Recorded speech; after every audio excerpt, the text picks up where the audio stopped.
ஆண்டவராகிய இயேசு கிறிஸ்துவின் நாமத்தில் காலை வாழ்த்துக்கள்.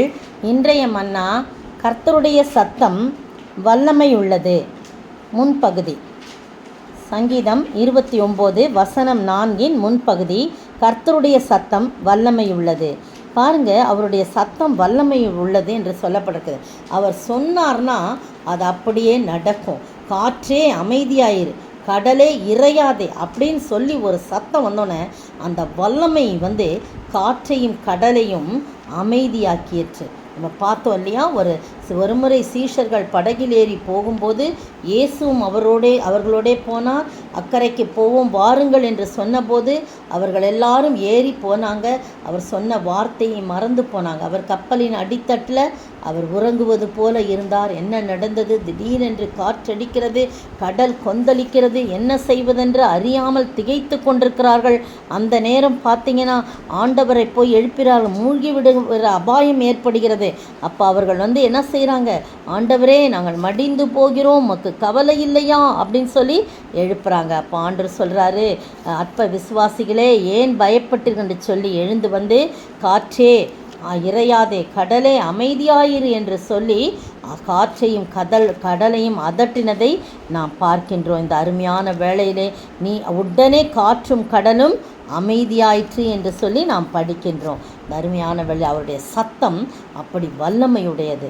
அவர் சொன்னதான் அப்படி அவருடைய சத்தம் வல்லமையுடையது என்று சொல்லி பார்க்கின்றோம். பாருங்கள், அவருடைய சத்தத்தை குறித்து தான் நம்ம படித்து கொண்டிருக்கிறோம். இந்த சத்தம் எப்போ வருது அப்படின்னு சொல்லி யோவேல் தீர்க்க தரிசன புத்தகம் 2ஆம் அதிகாரத்தில் பார்த்தீங்கன்னா அங்கே 11ஆம் வசனத்தில் சொல்லப்படுது. யோவேல் 2:11, கர்த்தர் தமது சேனைக்கு முன் சத்தமிடுவார், அவருடைய பாளையம் மகா பெரிது, அவருடைய வார்த்தையின்படி செய்கிறதற்கு வல்லமை உள்ளது, கர்த்தருடைய நாள் பெரிதும் மகா பயங்கரமாயிருக்கும், அதை சகிக்கிறவன் யார் என்று சொல்லப்படுது.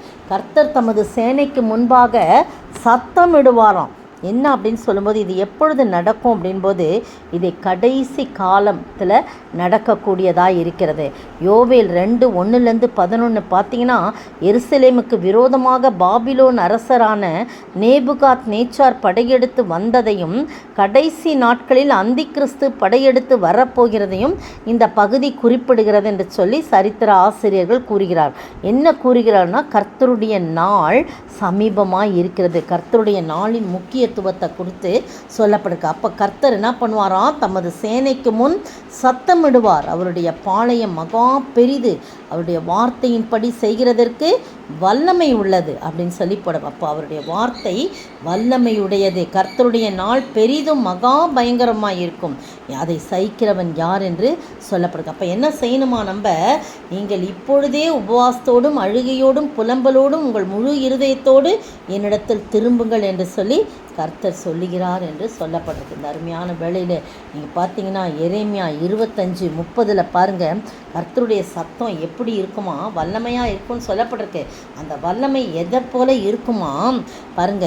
ஆதலால் நீ அவர்களுக்கு விரோதமாக இந்த வார்த்தைகளெல்லாம் தீர்க்க தரிசனமாக உரைத்து, எரேமியா தீர்க்கன்கிட்ட ஆண்டு சொல்கிறார், அவர்களை நோக்கி கர்த்தர் உயரத்திலிருந்து கெர்ச்சித்து, இப்படி சொல்லு நீன்னு சொல்கிறார். கர்த்தர் உயரத்திலிருந்து கெர்ச்சித்து, எது கெர்ச்சிக்கும்? சிங்கம் கெர்ச்சிக்கும், அந்த மாதிரி சத்தம் வருமா?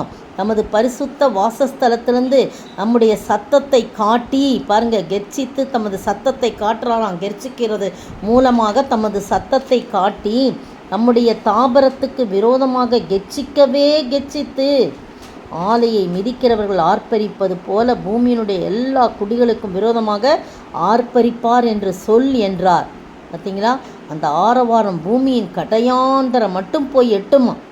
அந்த அருமையான வேளையிலே நீங்களும் நானும் அவருடைய சத்தம் வல்லமையுடையது என்பதை நிறைய இடத்துல நாம் அறிந்து கொள்ளலாம். புதிய ஏற்பாட்டில் அவருடைய சத்தம், காற்றே இறையாதே, காற்றே அமைதியாயிரு, கடலே இறையாதே என்று சொல்லி அதுக்கு சத்தமிட்டு சொன்னவொன்னு காற்றும் கடலும் அமையாச்சு. காற்றே அமைதியாக இருக்கு, கடலே அமைதியெல்லாம் சொல்ல மாட்டேன். எந்த இடத்துல முழங்கணுமோ அந்த இடத்துல சத்தமிட்டு சொல்லுவார். எந்த இடத்துல சாந்தத்தோடு சொல்லணுமோ அந்த இடத்துல சாந்தத்தோடும் அமைதலோடும் சொல்லுவார். அரவணைக்கும் அன்பினாலே அரவணைப்பார். பிசாசுகளுக்கு கட்டளை கொடுக்கும்போது சத்தமாய் தான் சொல்லுவார், கட்டளை கொடுப்பார். அருமையான வெளியிலே காற்றுக்கும் கடலுக்கும் கட்டளை கொடுத்தார். உடனே அது அமைதலாயிற்று. சீஷர்கள் பார்க்குறாங்க, காற்றும் கடலும் இவருக்கு கீழ்ப்படுகிறதே, இவர் எப்படிப்பட்டவரோ யாரோ என்று சொல்லி அவர்கள் ஆச்சரியப்படுகிறதை பார்க்கிறோம். எனவே உங்களுடைய வாழ்க்கையிலும் என்னுடைய வாழ்க்கையிலும் கர்த்தருடைய சத்தம் வல்லமையான காரியங்களை கட்டாயம் செய்யும், அமைதிப்படுத்தும். கடல் கொந்தளிக்கிறதா, காற்று வீசுகிறதா, கட்டாயம் அது அமைதிப்படுத்துகிறதா இருக்கிறது. அந்த ஆண்டவருடைய வருகையின் நாளை நாம் எதிர்பார்த்து காத்திருக்க ஆண்டவர் தாமே கிருபை செய்வாராக. ஆமென். அந்த நாள் மிக சமீபமே, சுத்தர்கள் யாவரும் சேர்ந்திடவே, தேவ எக்காலம் வானில் முழங்க, தேவாதி தேவனை சந்திப்போமே. எக்கால சத்தம் வானில் தொனித்திடவே, எம் இயேசு மகாராஜனை வந்திடுவார். கர்த்தரின் சத்தம் வல்லமையுடையது. அந்த வல்லமையுள்ள சத்தத்தினாலே எல்லா காரியங்களையும் நீ கர்த்தாவே செய்வீர். எங்களுக்காய் ஆண்டவரே அந்த சத்தத்தை நீர் யுத்தத்துக்கு முன்பாக போய் முழக்கமிடுவீர் ஆண்டவரே. யுத்தத்தை எல்லாம் நீர் செய்து போடுவீர் ஆண்டவரே, நீர் செய்து முடிப்பீர் ஆண்டவரே. அப்படியா எங்களுக்காய் சத்தமிடுகிற வல்லமையுடைய சத்தம் எங்களுக்காய் இருக்கிறபடினாலே ஸ்தோத்திரிக்கிறோம். இயேசுவின் நாமத்தில் ஜெபிக்கிறேன் பிதாவே, ஆமென். நேற்றைய பதில் சத்தியம். 2 யோவான் 1:1. அதில் ஒரு அதிகாரம் தான் இருக்குது, அதனால் 1:1 இல்லைனா வெறும் 1 மட்டும் எழுதலாம். இன்றைய கேள்வி, எதை இழந்து போகாமல் எதை பெறும்படிக்கு எச்சரிக்கையாய் இருக்க வேண்டும்? எதை இழந்து போகாமல் எதை பெறும்படிக்கு எச்சரிக்கையாய் இருக்க வேண்டும்?